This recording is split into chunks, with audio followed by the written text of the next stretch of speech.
Rajakumaran, Sterlite விவகாரம் தொடர்பாக சில கோப்புகளுடன் வைகோ முதலமைச்சரை சந்திக்க செல்ல இருக்கிறார் என்ற ஒரு முக்கிய தகவல் நமக்கு கிடைக்கப்பட்டிருந்தாலும் தற்போது இருக்கும் ஒரு அரசியல் சூழ்நிலையில் மதிமுக பொதுச் செயலாளராக இருக்கக்கூடிய வைகோ முதலமைச்சர் விஜயை சந்திப்பது ஒரு முக்கியத்துவம் வாய்ந்த விஷயமாக பார்க்கப்படுகிறது. ஏனென்றால் ஏற்கனவே துரை வைகோ தரப்பிலிருந்தெல்லாம் திமுக சின்னத்தில் போட்டியிட்டது துரதிருஷ்டவசமானது என்ற ஒரு கருத்துக்களை எல்லாம் தொடர்ந்து கூறி வந்தார்கள். இந்த நிலையில் தற்போது மதிமுக பொதுச் செயலாளர் வைகோ முதலமைச்சர் விஜயை சந்திப்பது அரசியல் களத்தில் எப்படி பார்க்கப்படுகிறது? அரசியல் ரீதியாக என்ன மாதிரியான முக்கியத்துவம் விஷயமாக இது பார்க்கப்படுகிறது? மதிமுகவை பொறுத்தவரை 2 சட்டப்பேரவை உறுப்பினர்களை பெற்றிருக்கின்றார்கள். அவர்கள் அனைவரும் 2 பேருமே திமுக சின்னத்திலே நின்று வெற்றி பெற்றவர்கள். எனவே திமுக சின்னத்தில் நின்று வெற்றி பெற்றவர்களால் சட்டப்பேரவைக்குள்ளே சுயேட்சையாக இயங்க முடியாது. திமுகவினுடைய கொறடா சொல்படிதான் நடந்து கொள்ள முடியும். எனவே மதிமுகவை பொறுத்தவரை திமுகவுடனான கூட்டணியை தொடர்வார்களா அல்லது அதிலிருந்து மாறுபட்டு வேறு ஏதேனும் முடிவுகளை எடுப்பார்களா என்பது உள்ளிட்ட பல கேள்விகள் இருக்கின்றன. அரசியல் ரீதியாக அந்த கேள்விகள் எல்லாம் முன்வைக்கப்பட்டு வருகின்றன. எனவே இத்தகைய சூழ்நிலையிலே தமிழக முதலமைச்சரை தமிழக வெற்றிக் கழகத்தினுடைய தலைவராக இருக்கக்கூடிய முதலமைச்சர் சி ஜோசப் விஜயை மதிமுகவினுடைய பொதுச் செயலாளர் சந்தித்திருப்பதுதான் அரசியல் ரீதியாக என்ன மாதிரியான விஷயங்களை அவர் பேசுவதற்கு வாய்ப்பு இருக்கின்றது என்று பார்க்கப்படுகின்றது.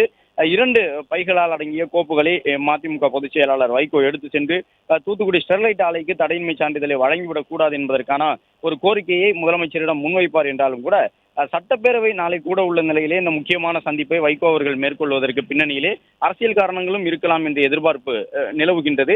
அதன் அடிப்படையில் தான் துரை வைகோ அண்மையில் கூறியிருந்தது, நாங்கள் திமுகவினுடைய சின்னத்தில் நின்றது துரதிருஷ்டவசமானது என்ற ஒரு கருத்தை சொல்லியிருந்தார்கள்.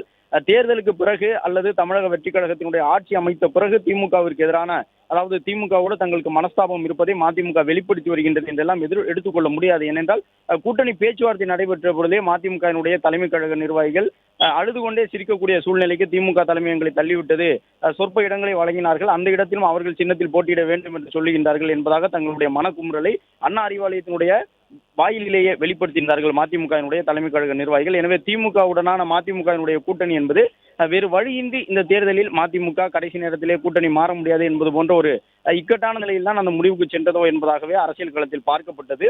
துரை வைகோவும் கூட அதைத்தான் வெளிப்படுத்தும் விதமாக பல கருத்துக்களை சொல்லி வந்தார். நிறைவாக இப்பொழுதும் கூட அந்த சின்னத்தில், அதாவது உதயசூரியனில் நின்று எங்களுடைய வேட்பாளர்களை நாங்கள் வெற்றி பெற செய்து 2 உறுப்பினர்களை பெற்றது என்பது துரதிருஷ்டவசமானது, மதிமுகவினுடைய சின்னத்தில் நாங்கள் நிற்பதற்கான ஒரு சூழல் இல்லாமல் அரசியல் களம் மாறிவிட்டது என்பதாக தனி சின்னத்தில் போட்டியிட முடியாத தங்களுடைய வருத்தத்தை அவர்கள் தெரிவித்திருந்தார்கள்.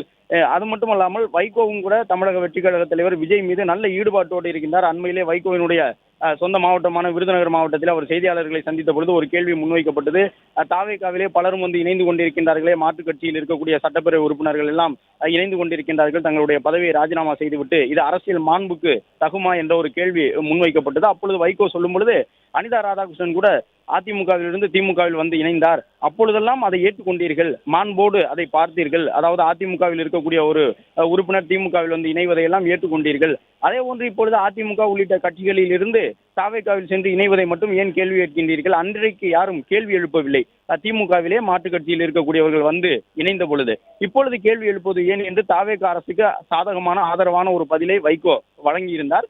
அது மட்டுமல்லாமல் வைகோவினுடைய வீட்டுக்கு தமிழக முதலமைச்சர் சென்ற பொழுது எப்படியான வரவேற்பு வழங்கப்பட்டது என்பதையெல்லாம் பார்க்க முடிந்தது. விஜயை அழைத்து தன்னுடைய தொண்டர்களுக்கு முன்பாக நின்று உற்சாகத்தோடு வைகோ கையசைத்து சென்றிருந்தார். அது மட்டுமல்லாமல் திமுக கூட்டணியில் இருந்த பல்வேறு கட்சிகள், இடதுசாரிகள் திமுகவுடனான கூட்டணி உறவை முறித்து கொண்டு விட்டார்கள்.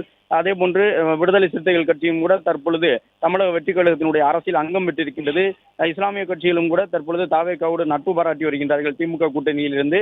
எனவே இப்போது இருக்கக்கூடிய சூழ்நிலையிலே மதிமுக என்கின்ற ஒரு கட்சியும் திமுக கூட்டணியில் இருந்து விலகுவதற்கான, வெளியேறுவதற்கான ஒரு சூழல் உருவாகி விடுமோ என்பதாக அரசியல் களம் பார்க்கப்படுகின்றது.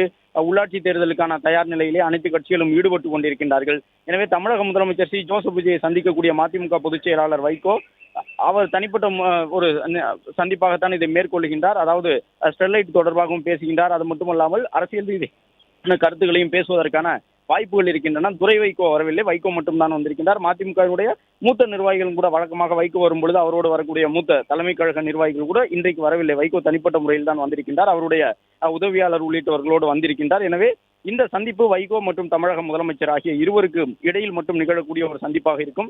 இந்த சந்திப்பின் பொழுது வைகோ திமுக கூட்டணியில் அதன் பிறகு அந்த சட்டப்பேரவை தேர்தலை எதிர்கொண்டது, தேர்தல் காலத்தில் நடைபெற்ற அந்த பிரச்சார பொதுக்கூட்டங்களில் முன்வைக்கப்பட்ட கருத்துகள் என்பது உட்பட பல்வேறு விவரங்களை பகிர்ந்து கொள்வதற்கான ஒரு வாய்ப்பு இருப்பதாக பார்க்கப்படுகின்றது. பிளே ஸ்டோர் மற்றும் ஆப் ஸ்டோரில் இருந்து பாலிமர் செயலியை QR கோடு மூலம் பதிவிறக்கம் செய்யுங்கள். செய்திகளை உடனுக்குடன் பெறுங்கள்.